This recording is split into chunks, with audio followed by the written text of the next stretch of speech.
시청자를 가스라이팅하지 않는 김용민 TV, 김용민 브리핑 시작하겠습니다. 자, 오늘이 10월 2일 목요일이죠. 이제 내일부터 긴 추석 연휴가 시작됩니다. 지금 고향의 하늘은 잔뜩 흐린데요. 비가 종종 내리는 추석 연휴가 될 것 같습니다. 사실 몇 년 전부터 2025년 10월 3일부터 9일까지 이어지는 연휴가 화제였습니다. 와, 정말 일주일 동안 쉬게 되는 건데 벌써 그날이 왔습니다. 그런데 추석 연휴 기간 동안에 아플 경우 이거 참 난감하지요. 이재명 정부 보건복지부는 병원 의원을 찾으려면 응급똑똑 앱을 이용하라고 이야기하고 있습니다. 응급똑똑 앱. 네. 보건복지부에 따르면 연휴 기간 몸이 아플 때 문 여는 동네 병원 의원이나 지역 응급의료기관을 응급똑똑 앱에서 확인할 수 있다는 것입니다.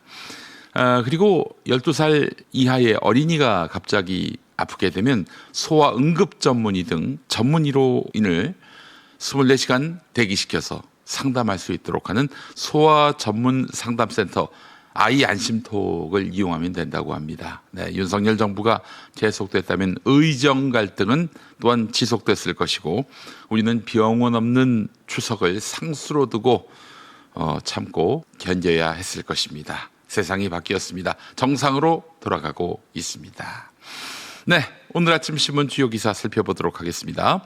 먼저 첫 번째 소식입니다. 김건희 특검팀이 국민의힘 경남도당 압수수색을 통해서 통일교 측이 한꺼번에 제출한 당원 가입서 묶음을 확보했습니다. 앞서 특검은 통일교 신도이면서 국민의힘 당원으로 등록된 인원을 12만 명으로 특정했고 그중에 2023년 전당대회와 2024년 총선 시기에 입당한 교인 3,500여 명에 주목하고 있습니다. 특히 전당대회 직전에 입당한 3,100여 명이 권성동 의원을 조직적으로 지원한 정황이 포착됐다는 것이죠. 그래요. 또 김건희가 통일교회 집단 가입을 요청했을 가능성도 수사선상에 올려놓았습니다. 다만 특검이 정당법 위반 혐의를 적용하려면 강제 가입 여부, 즉 신도들의 자유의사 침해가 있었는지 입증해야 합니다. 현재까지는 집단 가입 정황은 드러났는데요. 교단 차원의 강제성 여부가 쟁점으로 남아 있습니다. 중앙일보 기사였습니다. 다음 기사입니다. 한겨레 기사인데요. 강릉이 최악의 가뭄을 겪는 동안 강릉시가 자체적으로 마련한 비상급수 대책 매뉴얼을 제대로 지키지 않아서 골든타임을 놓쳤다 이런 비판이 제기되고 있습니다. 강릉시는 저수율에 따라서 4단계로 대응 수위를 높이도록 계획했는데 실제로는 1, 2단계만 지켰고 3, 4단계의 조치는 제대로 이행하지 않았다는 겁니다. 저수율이 35% 아래로 떨어진 7월 6일 이미 농업용수 공급을 중단했어야 했지만 실제 중단은 2달 가까이 늦은 8월 30일이었습니다. 또 저수율 25% 이하로 진입한 8월 13일부터 제한급수를 시작했어야 했는데 실제 시행은 일주일 뒤였습니다. 결국 늑장 대응이 생활용수 부족 사태를 키워서 재난사태 선포까지 이어졌다는 지적입니다. 강릉시는 극심한 가뭄은 처음이라 계획대로 되지 않았다라면서 앞으로 매뉴얼을 보완하겠다고 밝혔습니다. 네, 강릉시장 어느 당 소속이죠? 국민의힘이죠? 네, 다 아실 겁니다. 내년에 잊지 마시기 바랍니다. 다음 소식입니다. 서울신문 기사인데요. 국가정보자원관리원 대전 본원의 전산 복구가 정부가 공언한 4주 내 완료는 사실상 불가능하다는 전망이 나왔습니다. 전체 647개 시스템 가운데 이중화로 즉시 복구 가능한 것은 47개, 7%대에 불과했습니다. 248개 시스템은 백업조차 없어서 데이터가 영구 소실될 우려가 큽니다. 실제로 공무원들이 쓰던 G드라이브는 백업이 없어 가입자 19만 명 중에 실사용자 12만 5천 명의 자료가 모두 사라졌습니다. 특히 화재 피해가 가장 큰 전산실 96개 시스템은 이중화가 전혀 이루어지지 않아 국민신문고, 안전디딤돌 앱, 이하늘 장사정보 시스템 등이 수개월 동안 중단될 수 있습니다. 윤건영 의원은 정부가 전산망 강화 예산을 막아서 이번 사태를 키웠다고 비판했습니다. 어느 정부? 윤석열 정권이겠죠. 경찰은 현장 관리자 등 4명을 입건했습니다. 다음 소식입니다. G드라이브, 이게 문제입니다. 국가정보자원관리원 화재로 중앙부처 공무원들이 쓰던 업무용 저장소 G드라이브가 전소되면서 수년 동안 축적된 자료가 사실상 복구 불가능하게 됐습니다. G드라이브 19만 명이 이용한 정부 공통 클라우드인데요. 백업 장치가 없어서 그대로 날아가는 것입니다. 자, 어느 부처가 가장 심각한 피해를 입었는가? 바로 인사혁신처입니다. 전 직원이 모든 자료를 G드라이브에만 저장해서 피해가 가장 심각합니다.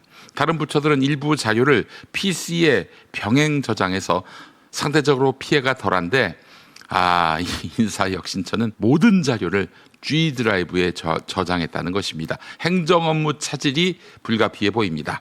정부는 일부 데이터를 외부 백업과 별도 센터를 통해서 복구하고 있는데 화재 엿새째인 현재 복구율은 16%대에 그치고 있습니다. 행정 서비스 공백이 장기화될 수 있다, 이런 우려가 커지고 있다고 한국일보가 보도했습니다. 자, 마지막 소식 하나 더 보겠습니다. 동아일보 기사인데요. 올해 들어서 건강보험이 적용되는 진료를 한 번도 하지 않은 이른바 동네 병원이 2,300곳이 넘는 것으로 나타났습니다. 왜 그럴까요? 국회 보건복지위 백종원 의원이 심평원에서 받은 자료에 따르면 올해 상반기 보험 청구 건수 빵건 의원은 2,304곳으로 3년 새 50% 가까이 늘었습니다. 특히 성형외과 749곳, 일반 의원 1,373곳이 보험 진료 실적이 없었고 강남구의 경우 성형외과 79%, 일반 의원 42%가 해당됐습니다. 대부분 필러, 리프팅 등 미용 성형 시술만 전문으로 하는 것으로 추정되고 있는데요. 일부는 내과와 외과 간판을 걸어놓고 미용 시술만 하는 사례가 확인됐다고 합니다. 전문가들은 필수 의료 기피 현상이 심화되는 단면이라며 정부가 정책적 대안을 서둘러 마련해야 한다, 이렇게 지적하고 있습니다. 건강보험 체계가 붕괴되는 것은 아닐지 벌써부터 염려하는 시각도 있습니다. 네, 이상 오늘 아침 신문 주요 기사 살펴봤습니다. 자, 그렇다면 TV 뉴스는 어떤 이슈에 주목하고 있을까요? 함께 보겠습니다. 배터리 공장 건설에 투입됐다. 지난달 미국 이민당국에 체포된 한국인 317명. 단기 상용 비자인 B1과 무비자, 전자 여행허가 이스타로 입국한 이들이 대부분이었는데 무리한 체포라는 논란이 미국 내에서도 일었습니다. B1 비자에 대한 해석의 차이가 서로 양국 간에 있는 상태입니다. 워킹그룹에서 논의되는 것을 조속하게 이루어서 이 문제의 근본적인 불신의 씨앗을 없애야지. 이 문제를 다루는 한미 워킹그룹 첫 회의에서 양국은 우선 B1 비자로 가능한 활동을 명확히 했습니다. 기업들의 대미 투자 과정에서 수반되는 해외 구매 장비의 설치, 점검, 보수 활동을 할 수 있고 이스타로도 같은 활동을 할 수 있다고 재확인했습니다. 권성동 국민의힘 의원과 한학자 통일교 총재의 구속적부심이 어젯밤 나란히 기각됐습니다. 어제 오후 두 사람의 구속적부심을 차례로 연 서울중앙지법은 피의자 신문 결과와 사건 관련 기록을 토대로 이들의 구속적부 심사 청구가 이유가 없다고 판단했습니다. 김건희 특검팀은 권 의원이 한 총재를 직접 만나 쇼핑 봉투를 받은 게 또 다른 불법 정치자금인지 추가 수사가 필요해 구속 상태가 유지돼야 한다는 입장입니다. 특검은 권 의원의 경우 추석 연휴 중 구속 기한이 만료되는 만큼 이번 주 안에 재판에 넘길 걸로 전망됩니다. 아직 구속 기한이 좀 더 남은 한 총재에 대해선 연휴 중 조사 가능성이 거론됩니다. 더불어민주당 3대 특검 대응특위 소속 의원들이 김건희 특검 사무실을 찾았습니다. 수사 기소 분리를 위한 정부조직법 개정안에 반발해 파견검사 40명 전원이 원대 복귀를 선언하는 등 집단 행동에 나선 데 대해 항의하기 위해서입니다. 다만 민주당 의원들은 법무부 소속 공무원인 검사들의 집단 행동은 현행법 위반이라면서도 특검 검사들의 눈부신 활약을 많은 국민들이 칭찬하고 있다는 등의 검찰 달래기도 병행했습니다. 국민들께서 그동안 3대 특검이 해온 그런 여러 가지 성과에 대해서는 효능감을 느끼고 매우 높이 사고 있고, 하지만 검사들의 예상치 못한 집단 반발에 민주당 내부는 종일 격앙된 분위기가 역력했습니다. 항의 방문 전 열린 당 내부회의에서는 우월감과 특권 의식에서 비롯된 항명이다. 단체 행동 주동자의 책임을 물어야 한다는 등의 거친 표현들이 쏟아졌습니다. 또 특검법에 수사 기소를 다 하게 돼 있고 검찰청 해체까지 1년이나 유예 기간이 있는데 뭐가 혼란스럽냐 등의 성토가 이어졌습니다.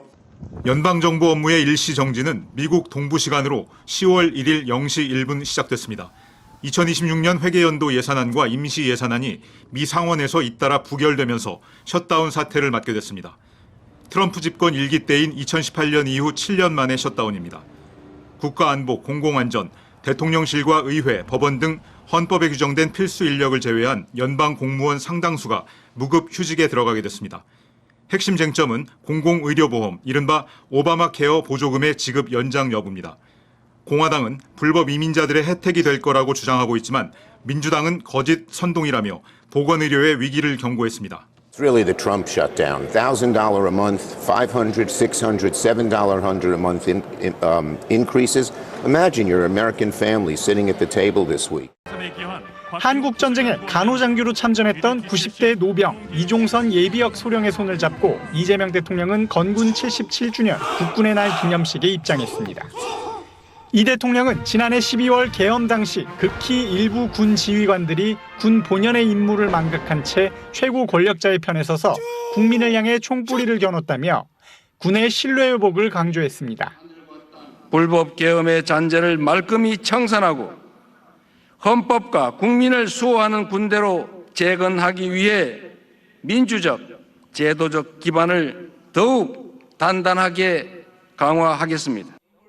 이어 우리나라는 북한 GDP, 즉 국내 총생산의 1.4배에 달하는 국방비를 지출하는 세계 5위 군사력의 군사강국이라고 환기한 뒤 우리 국방력에 대한 믿음의 기초에 강력한 자주국방의 길로 나가야 한다며 전시작전 통제권 회복을 천명했습니다. 굳건한 한미 동맹 기반 위에 전시작전 통제권을 회복하여 대한민국이 한미 연합 방위 태세를 주도해 나가도록 하겠습니다.